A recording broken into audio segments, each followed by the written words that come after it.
Hello everyone, for Telesur, I'm Cody Weddle in Caracas, Venezuela, and this is From the South. This afternoon we begin in Guatemala. That's where three more ministers from the cabinet of embattled Guatemalan President Otto Pérez Molina have resigned. Now this brings the number of high-profile resignations now to 15. Among those who have most recently stepped down are the ministers of Communications, Planning, and Finance. Now, the fresh resignations followed the arrest of former Vice President Roxana Baldetti for alleged links to the corruption scandal known as La Línea, or The Line, which involved funneling of custom taxes into private bank accounts. Now, Baldetti is expected to file a request for house arrest. On Monday, the Guatemalan prosecutor lodged the accusations against the former vice president. Roxana Baldetti Elias, the prosecution indicates that you're a part of a criminal organization of more than 10 people with controls and functions that have clearly been defined, which have been established through a special method using wiretaps and other media.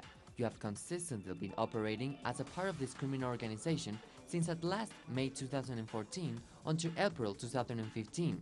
This is a criminal organization which you intended to defraud the state of Guatemala. And meanwhile, in spite of increasing public pressure for his resignation, Guatemala's head of state refuses to step down from office. President Pérez Molina has assured that he has nothing to do with the corruption scandal. But last Friday, prosecutors and UN officials investigating the scandal said they had evidence implicating the president in the case. The president did admit that he was responsible for designating the officials involved in the scheme.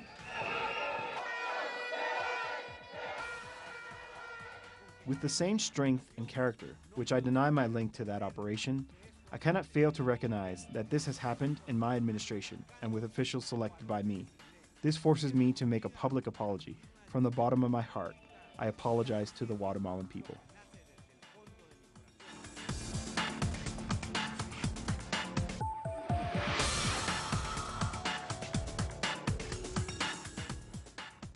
And we begin our other Latin American news coverage now here in Venezuela. That's where authorities have revealed that what they say is a murder plot targeting the daughter of the president of the country's National Assembly.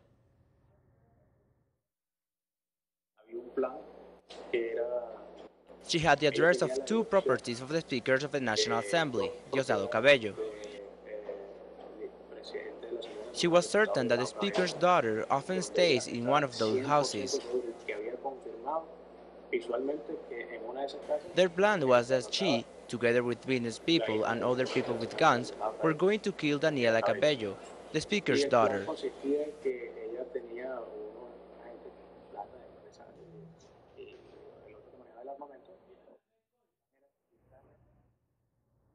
And we go back now to our story, the story in Guatemala we were talking about earlier, where the president there remains under pressure amid calls for his impeachment. A number of ministers there have resigned in the past 3 days amid this corruption scandal. Of course, last week also the former vice president Roxana Baldetti was arrested.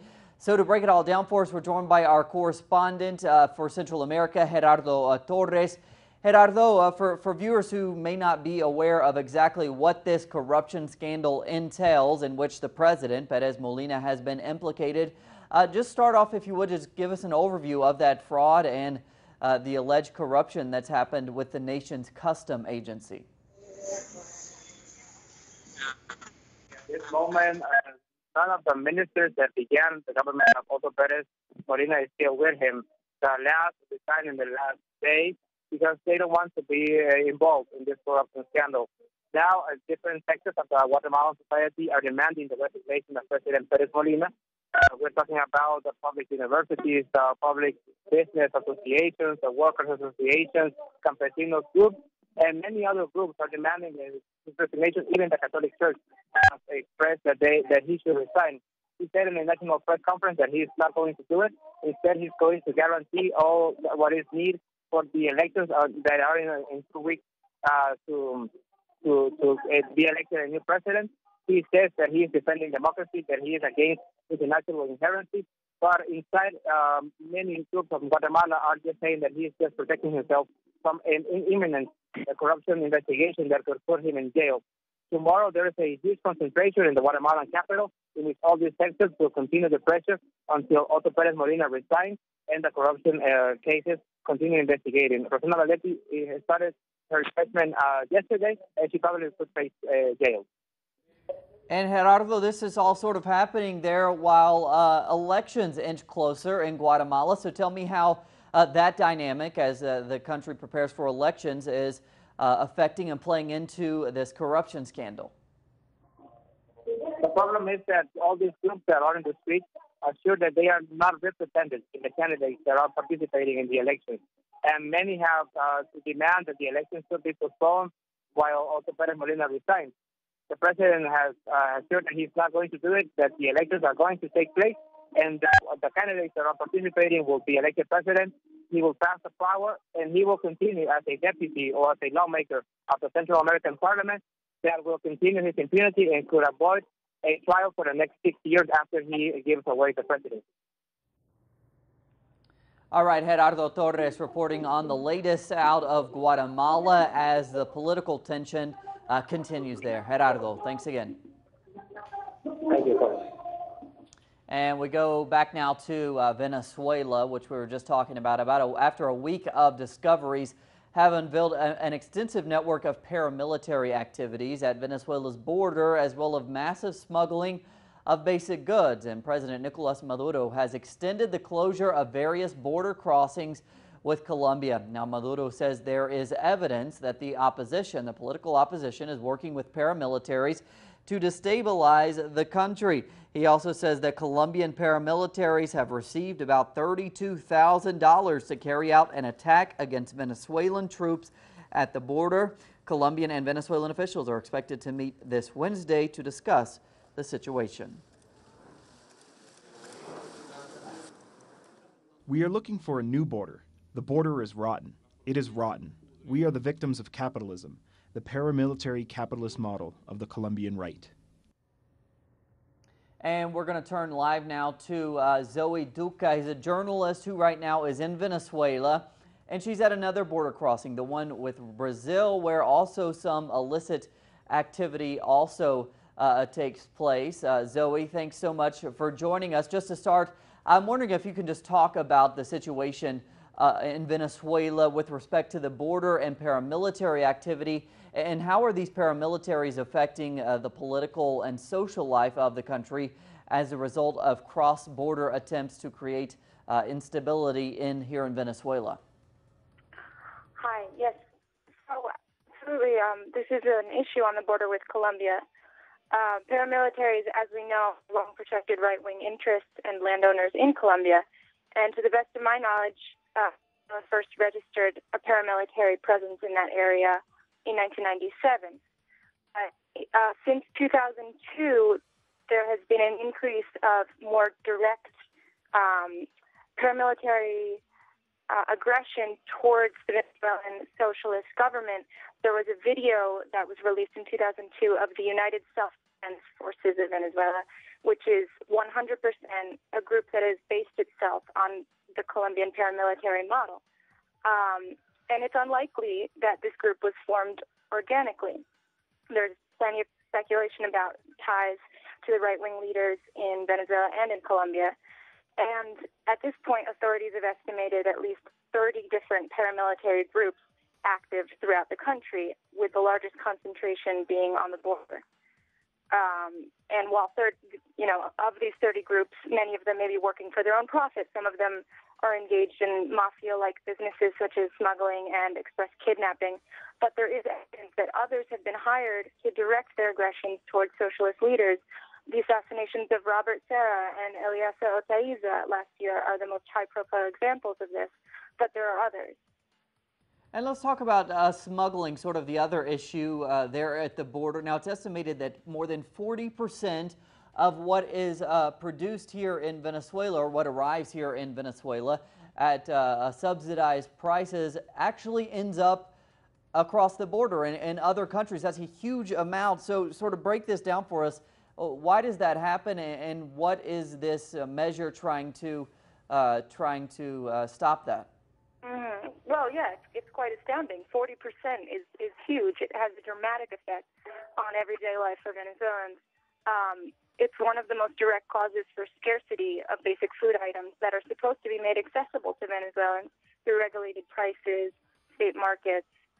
It's also causing long lines at these state markets because many of the people waiting online are not necessarily buying for themselves, but rather are looking to resell those items either on the black market or across the border.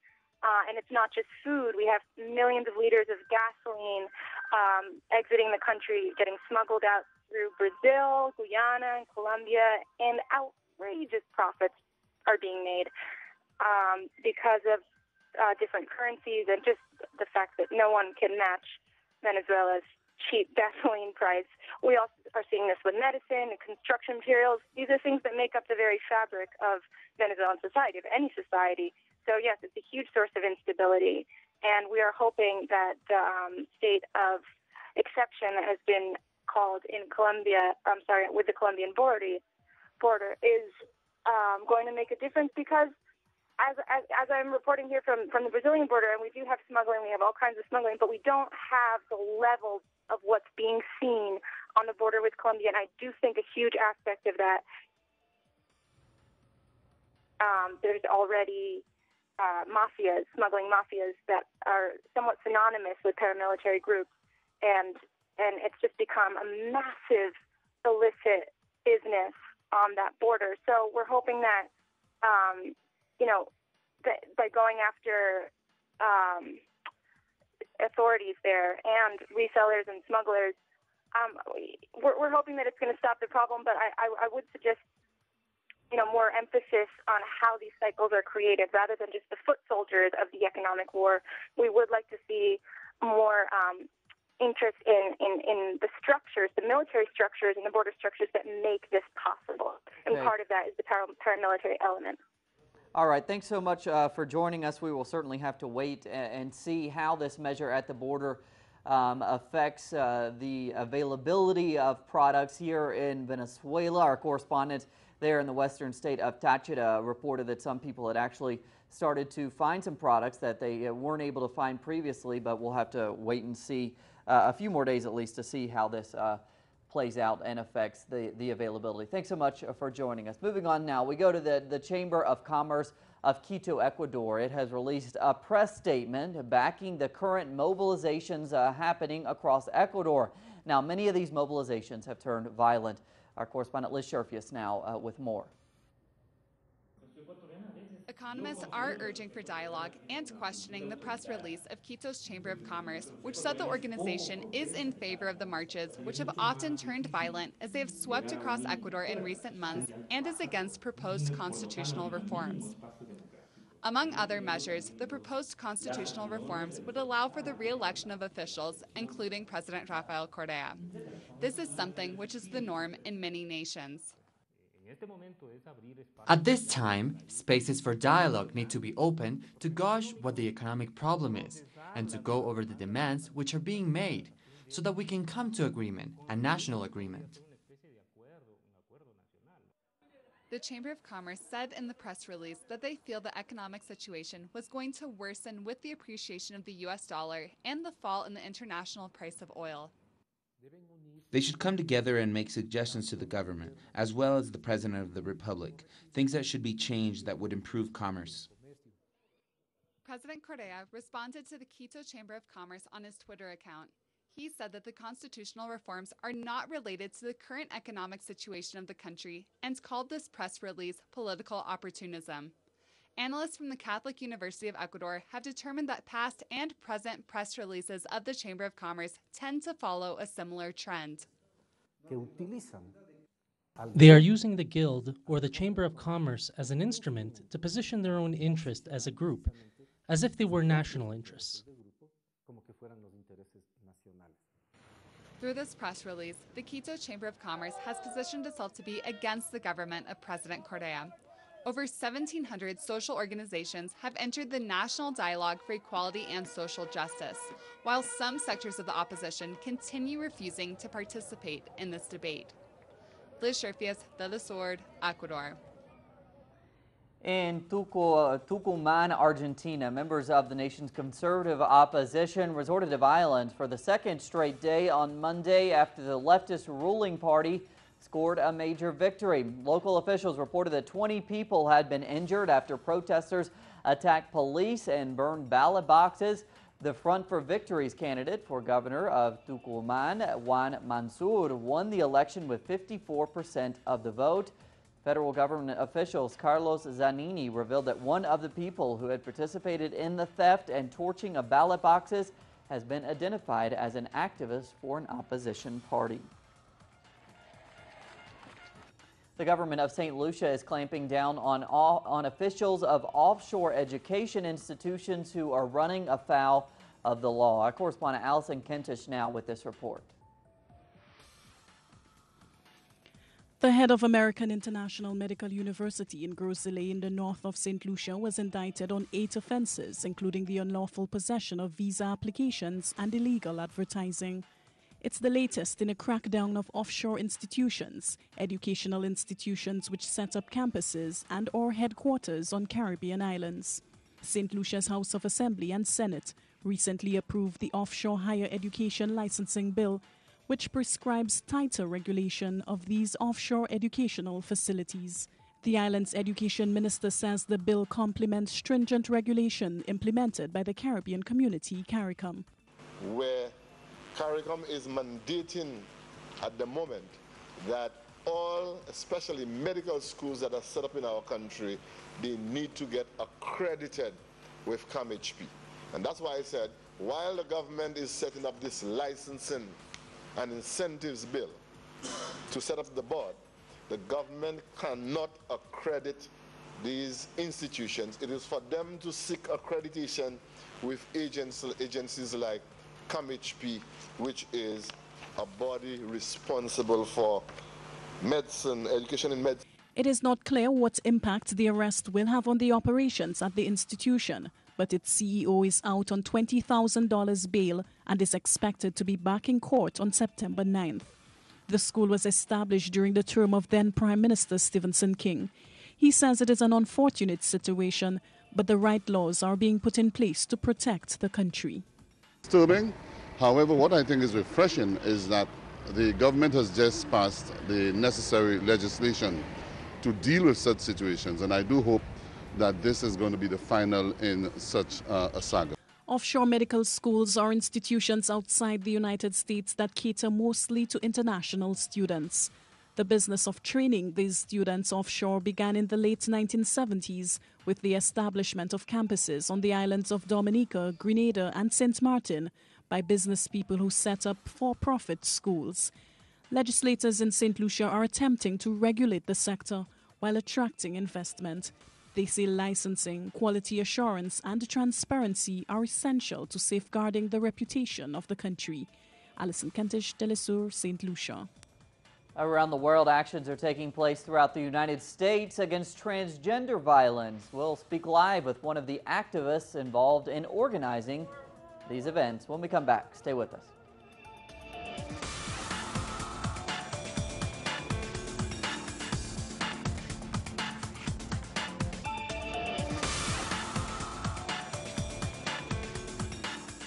Discover Latin America and the world in our programs.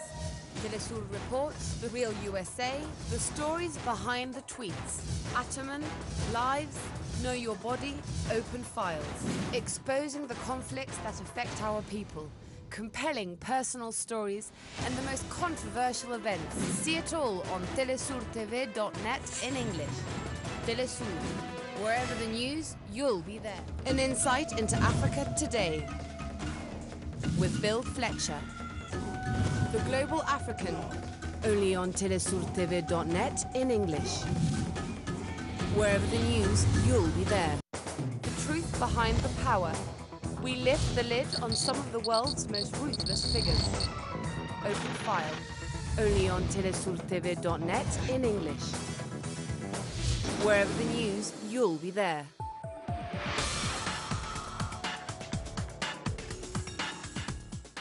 In cities around the United States, residents and activists are standing up against the violence faced by black transgender women.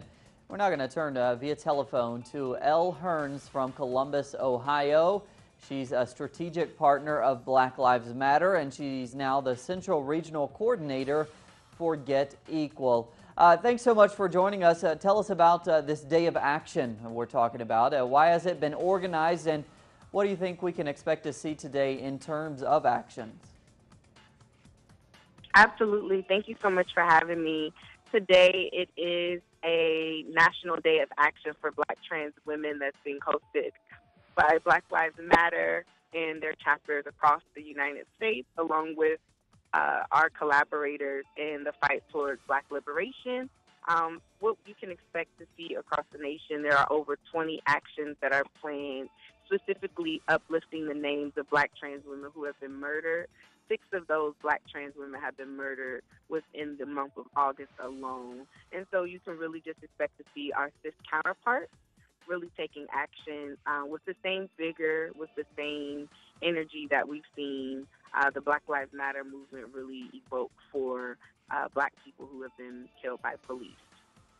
And what's that relationship between the sort of the transgender movement and the Black Lives Matter movement? How has that partnership come about, and how are you both movements moving forward? Absolutely. So the rallying cry around Black Lives Matter that was created by the 3 co-founders of the hashtag has truly been a reflection of all Black lives. And over the last year, I've worked strategically with the co-founders of Black Lives Matter to really make sure that we've developed practice that reflects that we truly believe that all Black lives matter.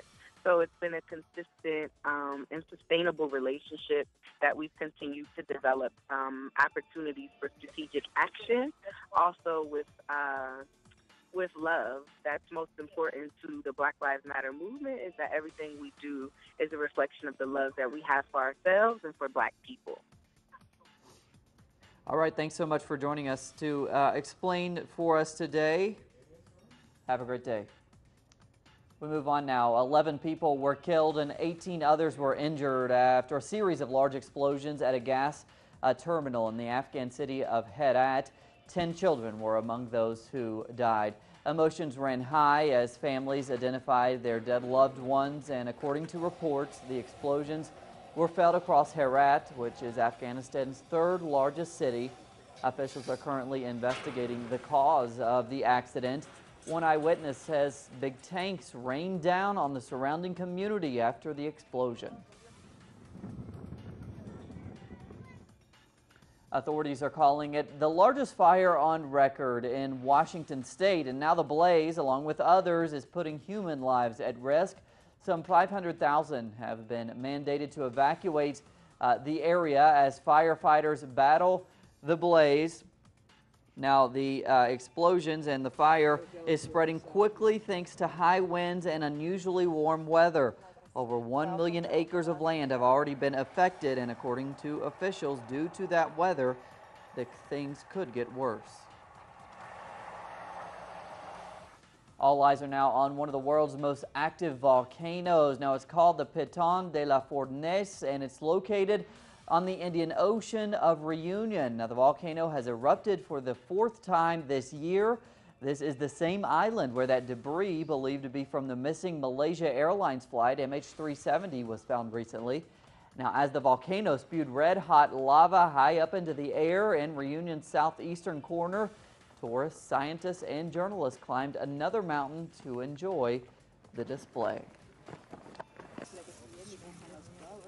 North and South Korea have reached an agreement on ending a tense military standoff that had pushed the 2 rivals to the brink of an armed conflict. Now, negotiations began on Saturday after the 2 countries had gotten into a dangerous military standoff.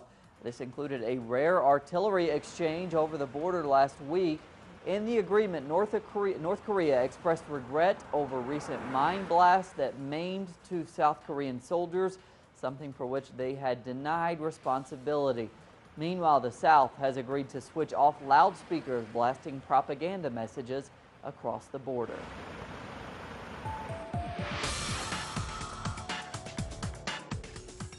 And a little bit of volleyball now to help loosen up the tensions in war-torn Libya. The city of Zawara, about 160 kilometers west of the capital, of Tripoli held a friendly volleyball competition last weekend organized by the city's municipal council despite the unrest currently rocking the country. A team of amateur players joined the Libyan players for a match on Sunday.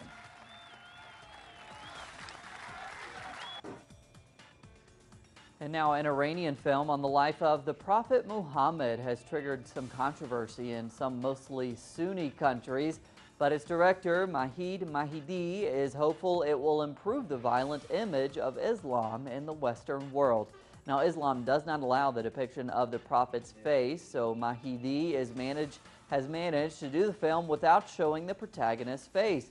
Now, he did that thanks to a Steadicam, especially for him, that always shows his point of view. The film is the most expensive of Iranian cinema with a cost of $40 million. It is the first of a trilogy on the life of the Prophet.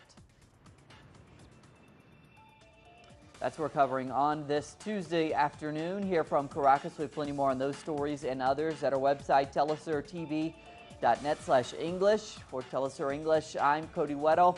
And today we celebrate the 61st birthday of British musician and philanthropist Elvis Costello, who's also known for his fight for animal rights and the Jazz Foundation of America. Enjoy. We'll see you back here in just a few hours.